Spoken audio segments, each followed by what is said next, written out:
Are we live?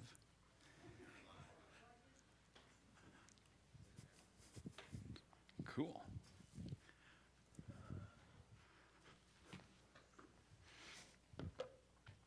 I'm hoping this board dried. We're going to see. Oh, yeah. All right. You can write on it now because that's important. The writing part is important.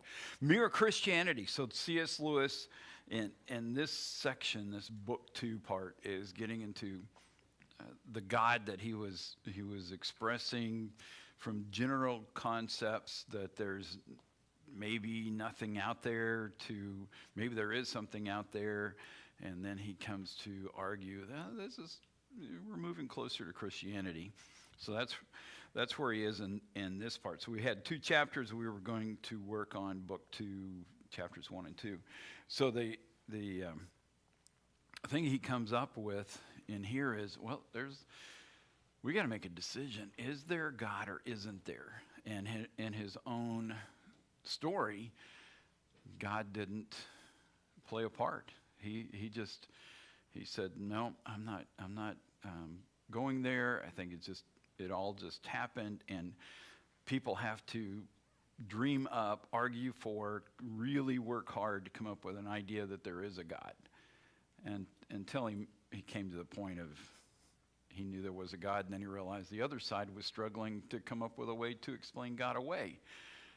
But in these chapters, he's taking us through kind of the process that he got away with in getting to that point. But in these chapters, that's where we are. So hopefully you're ready for some mere Christianity, a couple of chapters, and we'll take a look at it. Let's pray. Father, thank you for the things that you do in our lives. All of us at every point, every generation, every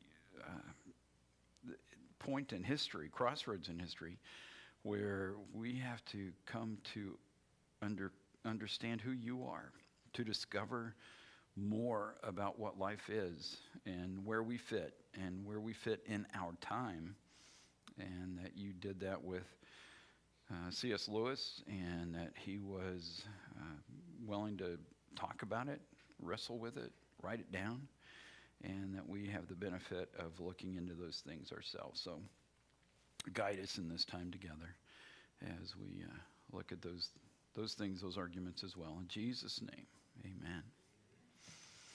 So we've got the idea that there isn't a God.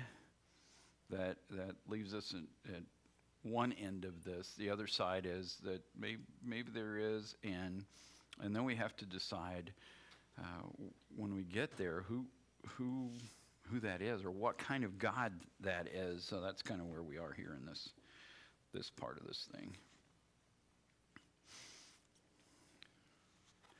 Rival conceptions of God. Is that one? That is just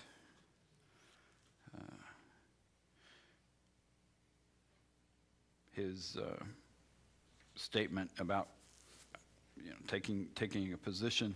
Christianity is right, and they are wrong. There's only one right answer, and they're wrong, and he's going, allow people, even in other religions, to have some things that are true. And this is if you've never thought of this is a very helpful statement. All truth is God's truth. So if you haven't, if it doesn't fit into my Christian, the books that my Christian buddies or the people that I follow or my influencers, those guys, if it doesn't fit that, then it's wrong. All truth is God's truth. You may not agree with the way a Hindu looks at the world or how they view gods, because they have a lot of them. Okay. They still believe in gravity. They still believe you got to eat something. I mean, there's things that they agree on too. And that whole thing that led us to this point, the chapters leading up to this, where every human being is wrestling with the idea of there's something about justice, about some kind of There's something behind the scenes that is in all of us going, that just ain't fair. And it doesn't matter what your religion is or where you're coming from, it's built in. And so what he's saying is we don't have to be arrogant or mean. There's truth out there. He's not saying that leads you to the one true God, but it does say they're human beings who you're sharing the planet with. So share the planet. And there's things in there that are true. The ultimate part of it, in their belief system, maybe there's something there that needs to be worked on. And if you allow them the freedom to wrestle with things, it's surprising what happens as a result. So Christianity is right and they are wrong.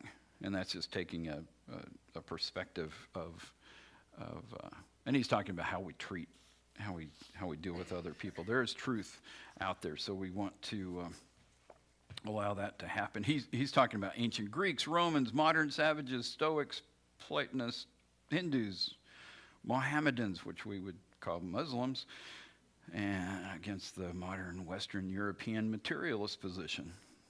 So that's a big statement that he makes there at the very beginning. He goes through the whole pantheism thing. If you guys, pan means everything. It's not the pan in your kitchen. This is the pan covering the whole. So everything's God. Theism is God. Theos is the Greek word for God. So everything is God. So the trees are God, the lakes are God, the table is God, everything's God. And you're part of it. And so in pantheism, you go hug trees and, we're all part of this thing and all of it exists because it's all God. If it goes away, God's gone, you're gone, everything's gone. Pantheism.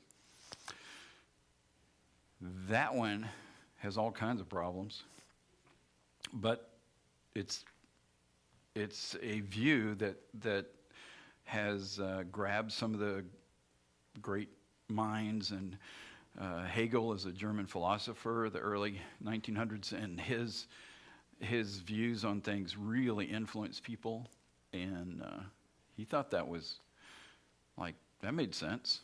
Everything's God. We're just part of this big thing. The thing is, when you make pancakes in the morning and then you come to church, because that's what all you guys did, I know. You could have, but if you made pancakes and you come to church, the pancakes are not you. You made something, but it's separate from you. You made that.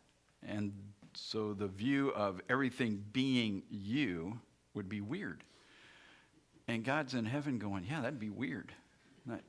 I made that. That's separate from me. That's I made the universe. That's separate from me. It's separate from the heavens that I made. That's a separate thing. The earth is separate. So the idea of pantheism is out there. You'll run across it. You'll read it. It'll show up in all kinds of materials. Probably more familiar is more of a dualism view of things. And the dualism shows up in lots of people's thinking. It shows up, reveals itself in things like the Star Wars backstory. So where do you get the Force if you've seen those movies? There's a good side. There's a dark side. Which is the good side? Well, our heroes are on the non-dark side, but the dark side's equally as powerful. And if you come to the dark side, you wind up with it, apparently, in some of these, more power than you have on the other side. And so they take over, and so there's this balance or battle that goes back and forth. And so the idea of balance is in there with the dark and the light. They are coming from both sides. And that idea of dualism is part of Chinese philosophy. Asian, a lot of Asian philosophy is going to come out of that. And the influence of dualism impacts the way people look at how religion fits into the world, into the mainstream, how we ought to treat other nations, and it's equal. Well, and we move it into Christianity, and we have this. I'll just use that.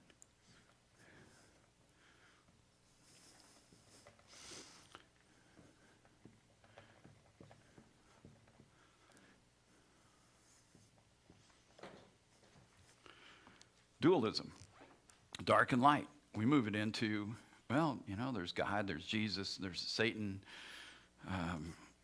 There's a view that these are equal powers, opposite sides, and in tandem, they're battling it out. That's just the way it's been and always has been, which is it's the ancient view, the ancient philosophy, the ancient religion, just packaged for Christians. And so there's the good and the bad. They balance each other out. The powers are the same. And wow, that's really all over. It's in the books. It's in the stories you read. It's in the mythologies. It is really all over. So that's a dualism version of things. Let's pick that up on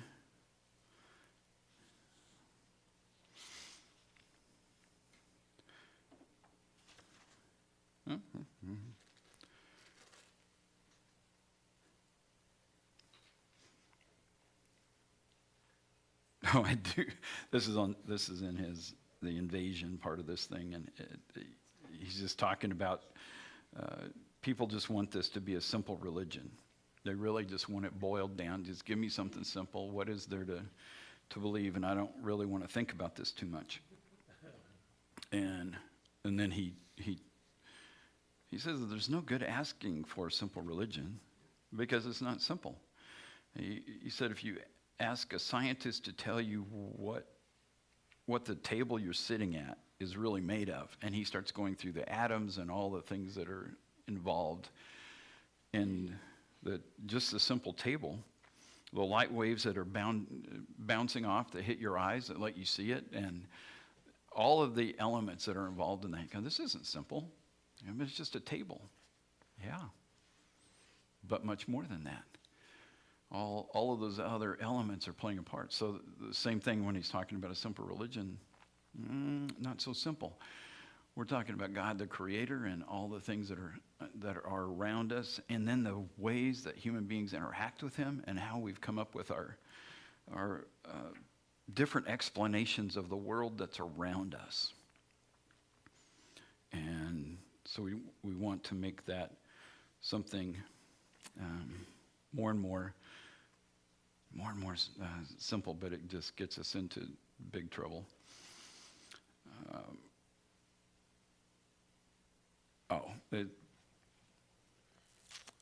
Christianity, some people that want to destroy Christianity, he said such people put up a version of Christianity suitable for a child of 6 and make that the object of their attack. When you try to explain the Christian doctrine as it is really held by an instructed adult, they then complain that you're making their heads turn round and that it's too complicated. And if there really were a God, they are sure He would have made religion simple, because simplicity is so beautiful. It goes on, you must be on your guard against these people, for they will change your ground every minute and only waste your time. Their idea of God making religion simple, as if religion were something God invented and not His statement to us of certain quite unalterable facts about His own nature. It is complicated. One of the this would be jumping into Christianity really quick, but I'll do it anyway. The idea that what Jesus did, Jesus is, you may have heard this, Jesus is the world's greatest teacher, and He put all the cookies on the lowest shelf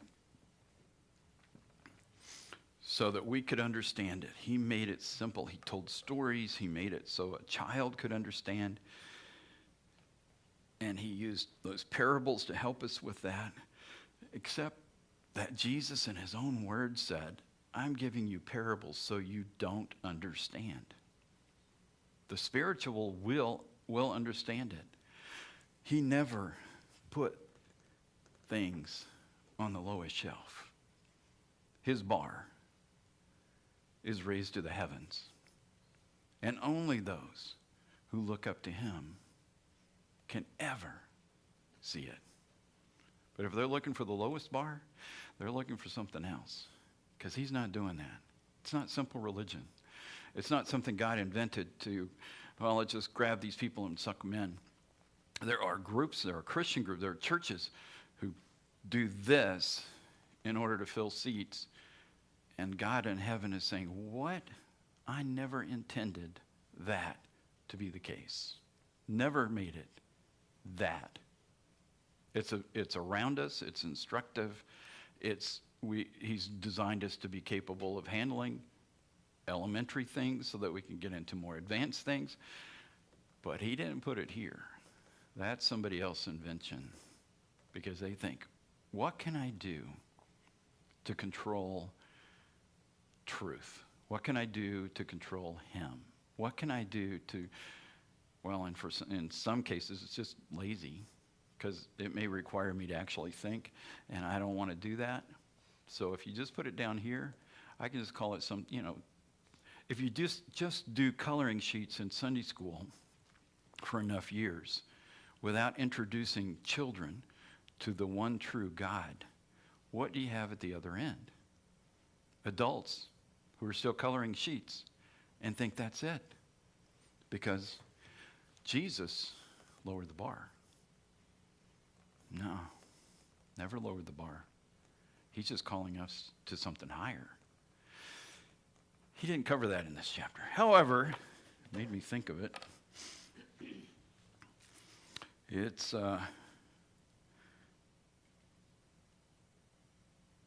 besides being complicated, reality, in my experience, is usually odd. It is not neat, not obvious, not what you expect. For instance, when you have grasped that the Earth and the other planets all go around the sun, you would naturally expect that all the planets were made to match, all equal distances from each other, or distances that regularly increased, or all of the same size, or else getting bigger or smaller as you go further from the sun. In fact, you find no rhyme or reason about either the sizes or the distances, and some of them have one moon, someone has 4, one has 2, some have none, and one has a ring. Reality, in fact, is usually something you could not have guessed. It's one of the reasons I believe Christianity, it's a religion you could not have guessed. Isn't that great? He's just putting together some cool stuff. So he's moving us into a whole different way of looking at things. I was doing the dualism thing. So you just do you've seen that little deal before. That's dualism. So there's good and bad. There's God has set it up that way. So this battle is being fought, and just to skip ahead in our part of this version of things, it wouldn't be this. We'll put God here. I'll put the extra over here. He's the creator.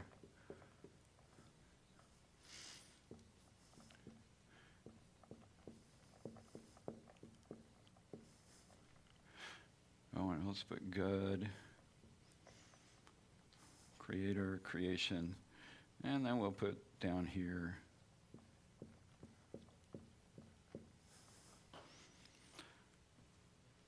so the creation is not greater than the creator.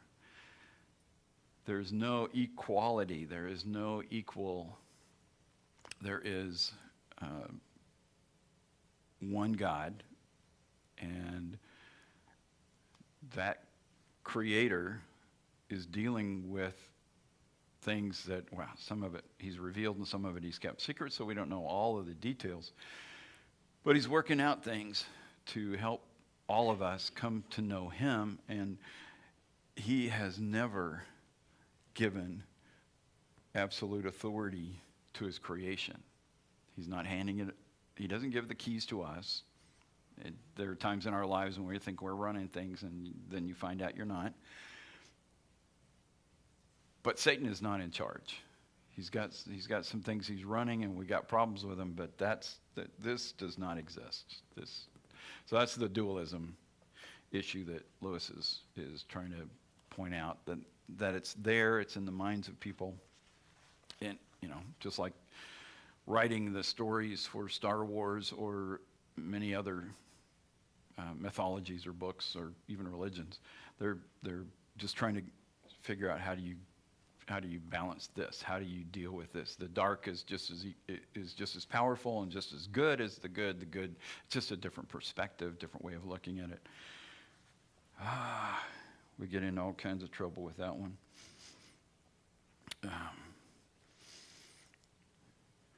The same point may be made in a different way. If dualism is true, this is on page 43, then the bad power must be a being who likes badness for its own sake. But in reality, we have no experience of anyone liking badness just because it's bad. The nearest we can get to that is in cruelty. But in real life, people are cruel for one of two reasons. Either they're sadists, and that's because they have a sexual perversion, which makes cruelty a cause of sensual pleasure to them, or else for the sake of something they're going to get out of it, money or power or safety. But pleasure, money, power, and safety are all, as far as they go, good things.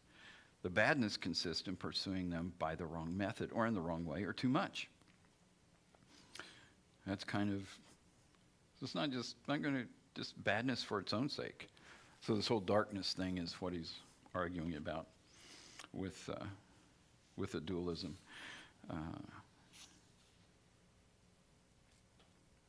There is a dark power. We do have to deal with that, and that's part of what he is trying to explain to us, is where all that fits. So, in your thinking, have you encountered dualism? Have you come across the idea of we need to put Christianity on the lowest shelf, or that's what Jesus does? Have you run into that? Anybody? Huh? It's one of those.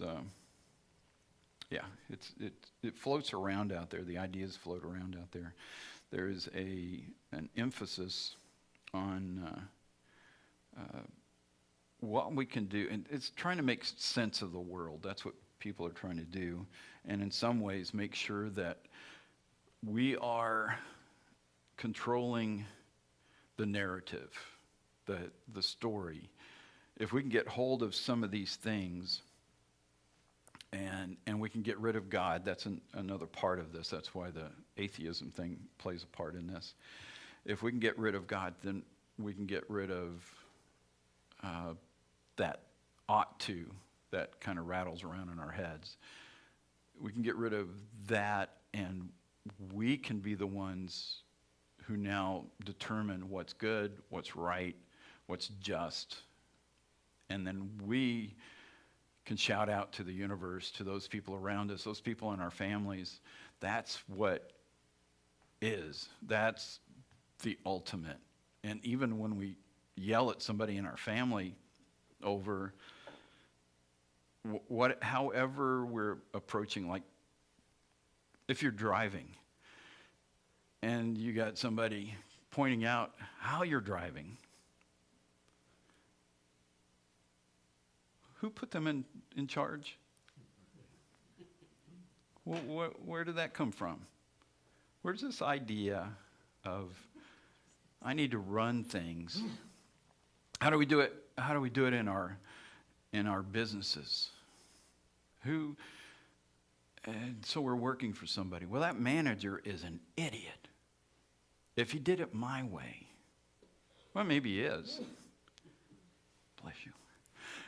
But that determination is usually something that's written in the handbook. And it says, this guy's in charge. From 8 to 5, this guy's in charge. And we hired him to tell you what you're supposed to be doing. And he's the guy who's going to report on how that happens. But if we're working for that guy, and inside we got, I can't handle that.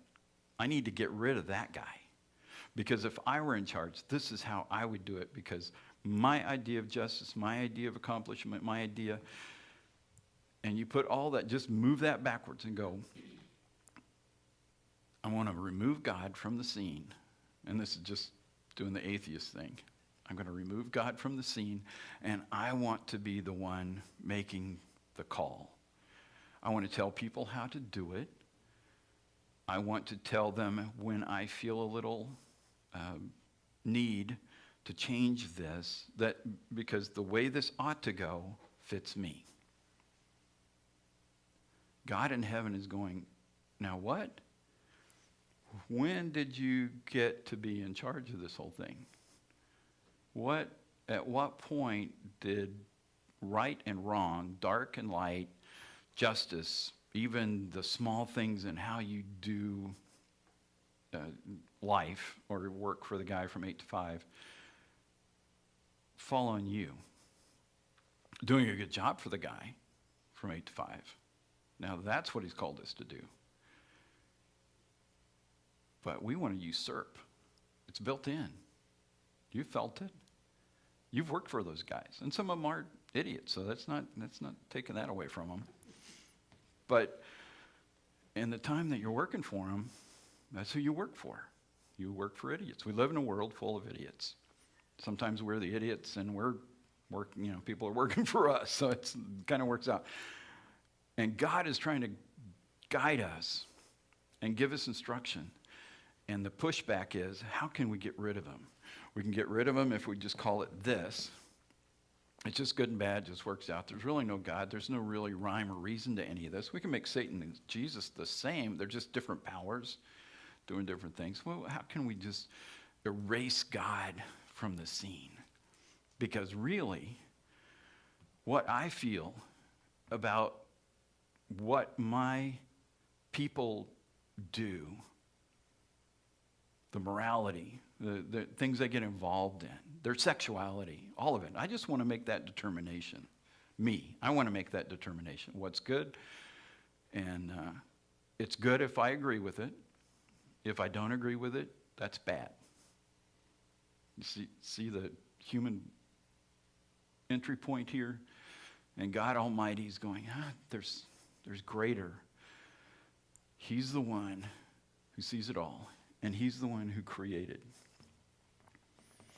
We are also creation, so we ought not be trying to jump above this line. But that happens at times when we're involved in whatever it is that we run across. Yes? In that picture there, the dualism picture, the dark and the light.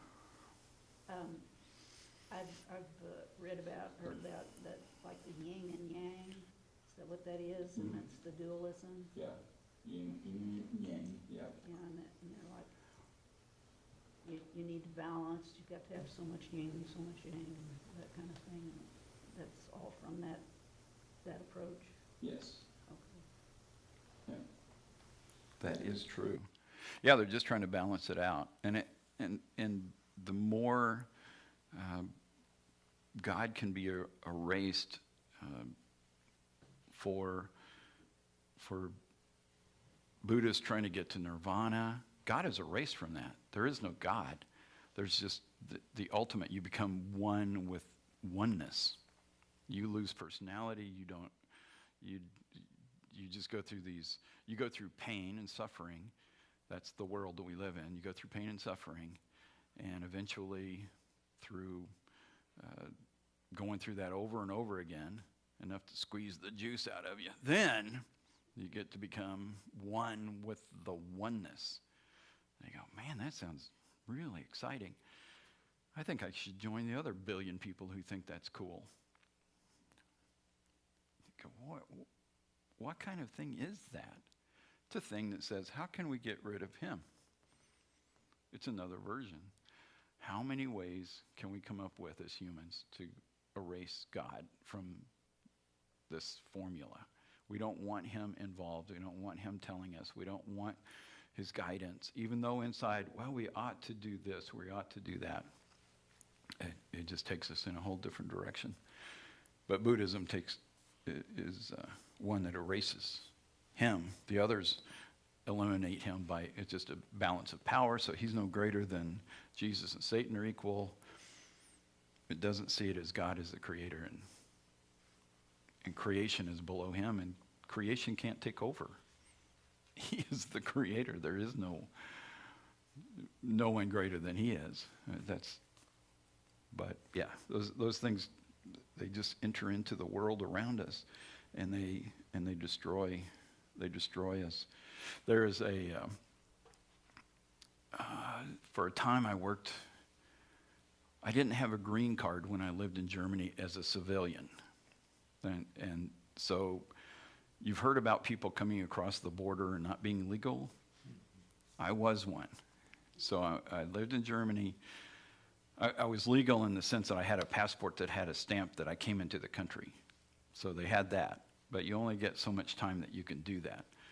And then you have to leave the country. And there's a big requirement on that.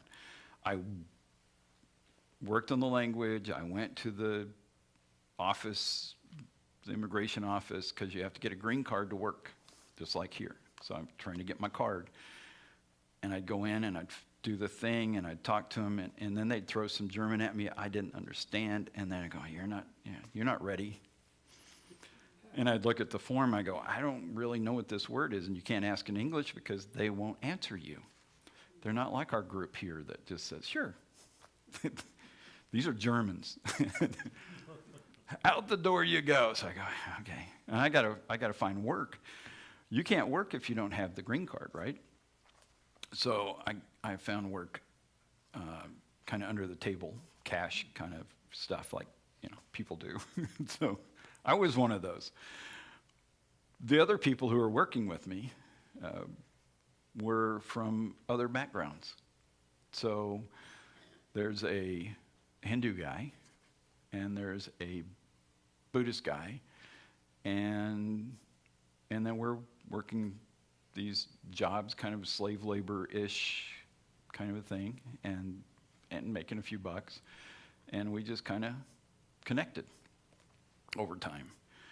And then they, we'd talk, take our breaks and talk, and so I'd talk to them about, because they would ask, what in the world are you doing here, for one, and why are you working with us? You're an American, you should have some other thing going on. And so we'd talk about their lives, and so their religions came up, they asked me about mine, I talk about Christianity, and they are just, at first like, whoa, we don't go there. But after you do enough of the mopping floors, doing cleanup stuff, doing jobs that are don't pay well, and you do that together, they just open up. I'm invited to have tea because Mama sent tea from home, Pakistan, India, and we had time to talk about things and talk about Christ and talk about why him, why not one of these other things, why not another view, why would that be relevant? And Lewis's statement at the beginning is, just because you're a Christian doesn't mean that everything you know is right and everything they know is wrong. So you just don't treat them mean. You just listen. There are things you can agree on, a lot of things you don't, But it's amazing what doors open up, and they actually want to talk about, okay, if this isn't true, and God is here, because in the Muslim thing, Satan's not going to be right close, but Jesus is a prophet, but he's not the Son of God. So you got a different way of looking at all that. But when you start realizing God can do whatever he wants, and he had this other plan, and it's like the lights are coming on, and there's civil conversation that can happen across different philosophies and different religions that are amazing. And it really did open the door for more conversation along those lines. At Oklahoma State, my roommate, I told you guys this, my first roommate there was, because I just went into the random pool, and this guy's from Japan, didn't speak a whole lot of English, and he's in a master's program, and so he was hardworking, and he's trying to make technical English he was pretty good on, just trying to day-to-day stuff, maybe a little trouble. So we'd chat about things. Along the way, he finds out I'm the Christian because I'm having Bible studies. I'm talking to people. He's just like, what is going on? And he's Buddhist. So his Buddhist background comes out, and he's wondering, why in the world would you do that? So we talk about Buddhism. He invites me to his Buddhism meeting. And then they have the statewide Buddhism meeting. I bet you didn't know they had one of those. You go to Oklahoma City with all the Buddhists. So I went, and we rode down from Stillwater, Oklahoma State, down there. We're talking, a whole carload of us, and we go down there, and the head of the Oklahoma State Stillwater Buddhist group is driving, and we all go down and have this whole interaction. Listen to all the speakers at the Buddhist meeting. No, it was really, they were filled with energy. We get in the car, we drive back, and they go, so what do you think of that? Well, the Buddhist thing, and we had a chance to talk about where Jesus fit into all this, where these things fall apart, and Jesus offers something that is so much better. So you get this hour and a half, 2-hour drive back, and they're just like, nobody's hitting me, nobody pushed me out of the car. I mean, it was just conversation. The roommate, his girlfriend, because he got the hang of this talking thing, so he has a girlfriend, second semester. She gets really sick. She's in the hospital in Stillwater. He doesn't know how this is going to, it's looking bad. So he's sitting at 3 a.m, Nam-myoho Renge-kyo, Nam-myoho Renge-kyo. So that's their prayer. And he's repeating it over and over and over. He's got his little bead thing. He's just going to town. And nothing happens. Nothing gets better. It's getting worse. And he gets the calls. He goes down and he checks on her. And it just goes on. And so he wakes me up later, another night. Wakes me up. You got to pray. It's just not looking good. You know a God. You talk to your God because I need help. So I prayed. And then he gets a call at 7 a.m, and she's okay. So Masami said, tell me about Jesus. Then he prayed the prayer to accept Christ, because I had a little 4 spiritual laws thing. Walked him through it. Here's a little prayer. You can pray this prayer. He prays the prayer, Lord Jesus, come into my life. And guy was he was thrilled. He just took off. But then that night, and some subsequent nights, he'd open the little book. Lord Jesus, forgive me my sins. Come into my life. Dude, you don't have to repeat the prayer. We're good to go. But he's so used to his Buddhist methods that, anyway, he got it. And so that guy, Masami Minazaki, he just turned from this whole Buddhism thing, and he's still friends with the Buddhists, and the Buddhists, they were open to talking about Jesus. And he's going, man, that's a jump from a whole philosophy over here that sees the world a whole different way to there is a God, a creator. We are the creation, and he's done something remarkable. And he really is Lord. And so anyway, came to that realization. But I just love that whole thing with Lewis. There's truth out there. Just find it. Don't jump on the first thing that you disagree with. See where you have points of agreement, and then talk to people. But don't give up the truth. Drag them along if you have to. Point them to Jesus. So, Can I yeah. say something? So the examples you gave, you're really kind of giving them to maybe a non-believer or new believer. So one would be where you said, if you work for a stupid manager. Yeah. There is a time somewhere in there as a believer where you have a responsibility, and there are usually avenues of dealing with that. Because I have thought of the people over history that if they had not stood up to some things, and I don't tend to be one of those, I stand back, but then changes wouldn't have occurred. Right. And so there are ways to do it without being wrong or being in the wrong to do it. Right. Is that correct? And also then when you said about your opinion, even you brought up sexuality, as we grow in Christ, he gives us truth. So it's no longer opinion. It's his truth. Absolutely. Now people, if you ever say anything about it, now we should never come down on someone, but if you take a stand on truth, they usually say, well, that's just your opinion. And you're like, no, I didn't come up with this. This is the Lord. Yeah. So, I mean, it's just hard sometimes finding those balances of, no, it's not my opinion. Some things, yes, are my opinion. But some things are absolute truth. Right. Yeah, okay. No, I was just going those through the two. psychology of I want to be in charge.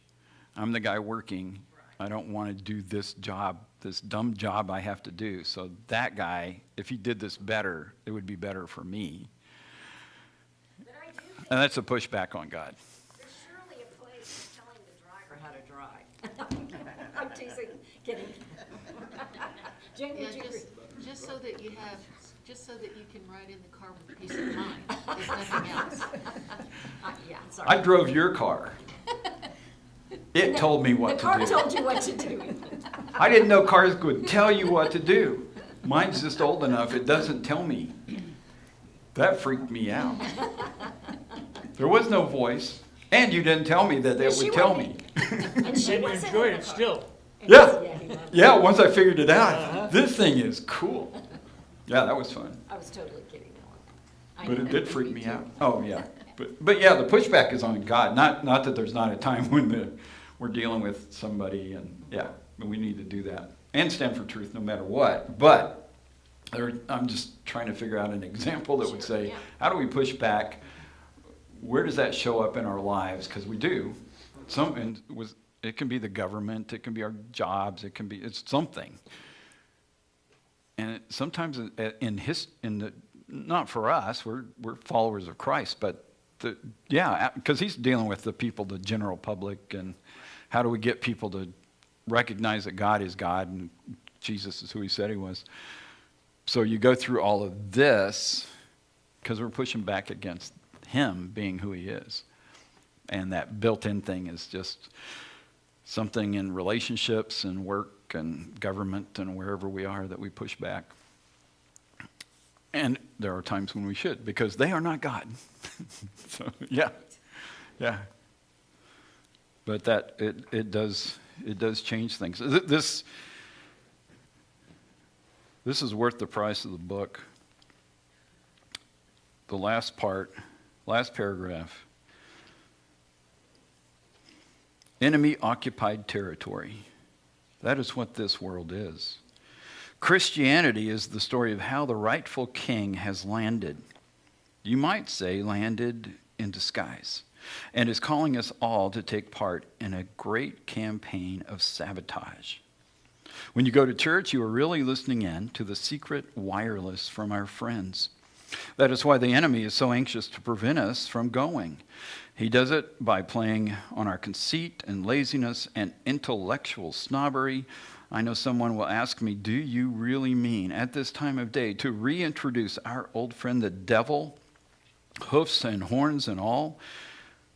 Well, what the time of day has to do with it, I do not know. And I am not particular about the hoofs and horns.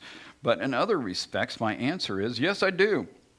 I do not claim to know anything about his personal appearance.